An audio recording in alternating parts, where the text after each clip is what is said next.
Hey survivors, welcome back to the channel. It's Valencianistas here, and today we are diving deep into one of the most important and also one of the most confusing parts of State of Survival, the Genelink lab. If you have ever wondered how to progress through Genelink research the right way, especially for your infantry heroes, then stay tuned because I'm going to break it all down for you in a simple and practical way. We will talk about optimal progression, common mistakes, and finally we will go over the best advanced Genelinks that can really boost your power and survivability on the battlefield. So let's start with the basics. When you open your Genelink for the first time, it can feel like a maze. There are so many links, stats and effects that it's easy to lose focus. But here's the key idea. It's not all research are created equal. If you want to build strong infantry heroes, you have to make sure your research path is focused on combat related stats that actually matter in the battle. In the early stages, your goal is not to just level up everything evenly. That's a trap many players fall into. Instead, you should prioritize research that directly affects your squad performance. Things like damage reduction, enemy damage decrease, and effects like trigger during combat rather than flat stats boosts. Each upgrade in the Genelink can make a big difference later in events like Reservoir Raid, State vs State or Capital Clash, where infantry is the backbone of your defense. The more focused and smart your research path is, the stronger your frontline will be in long-term fights. So let's talk about some of the most common mistakes I see players make, especially early in their Genelink journey. The biggest mistake is spreading your resources too thin. Many players try to upgrade every link a little bit, thinking it will give them balanced stats, but that's actually a waste of materials. Another mistake is focusing on less impactful links, like basic defense bonuses, health boosts and skill damage reduction. Sure, they sound good, but they don't really scale well, and their effects are much weaker compared to the specialized links we will talk about later. Also, don't forget every Genelink upgrade gets more expensive, so wasting resources on low impact links means you will delay your real progress when it comes to high-value combat links. The best approach? Pick one or two solid Genelinks that benefit infantry heroes directly and push them as high as possible. Now, once you have your basic research foundation done, it's time to transition toward combat-focused Genelinks. These are the links that give active combat bonuses and are often tied to specific heroes.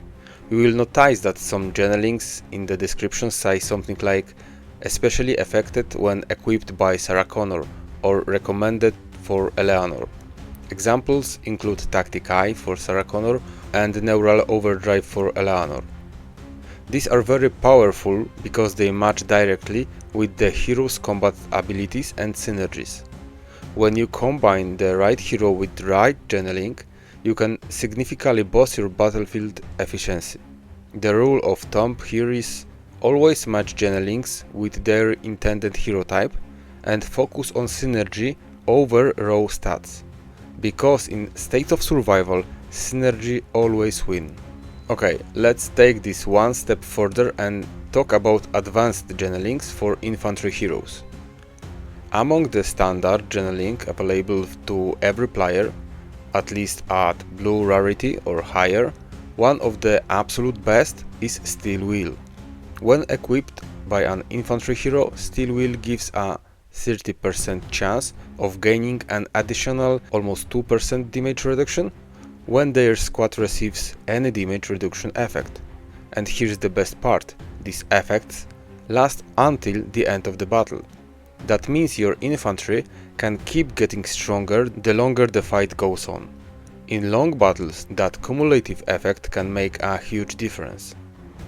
However, not everyone will get Steel Wheel easily. Some players might have bad luck or haven't reached the drops event yet. If that's the case, don't worry. A great and very affordable alternative is Power Suppression. You can get Power Suppression quite easily from the Fountain of Dreams event, especially if you set your rewards wisely, and you don't need to buy packs. You can earn it just by playing smart. Power Suppression is extremely useful because every 2 turns it reduces the damage dealt by the last 2 enemy rows by some percent for 1 turn.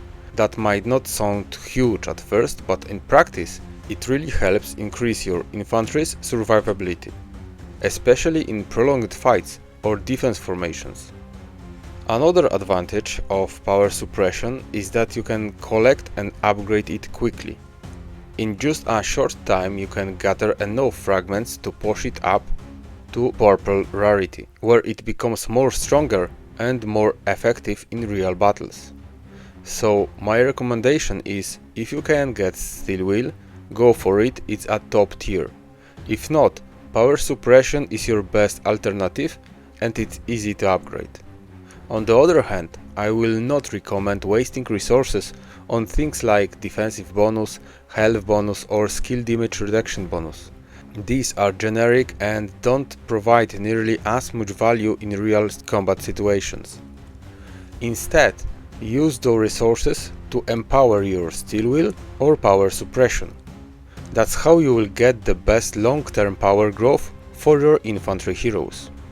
Alright survivors, let's wrap it up. To summarize, your goal in Channeling Lab is not to upgrade everything, but upgrade smartly. Focus on research that directly impacts your combat performance, avoid the early traps on low impact links, and always match your heroes with the channeling that suit their roles best.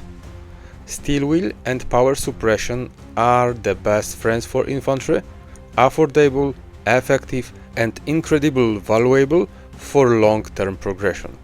So take this knowledge, plan your upgrades wisely and keep pushing your power higher every single day.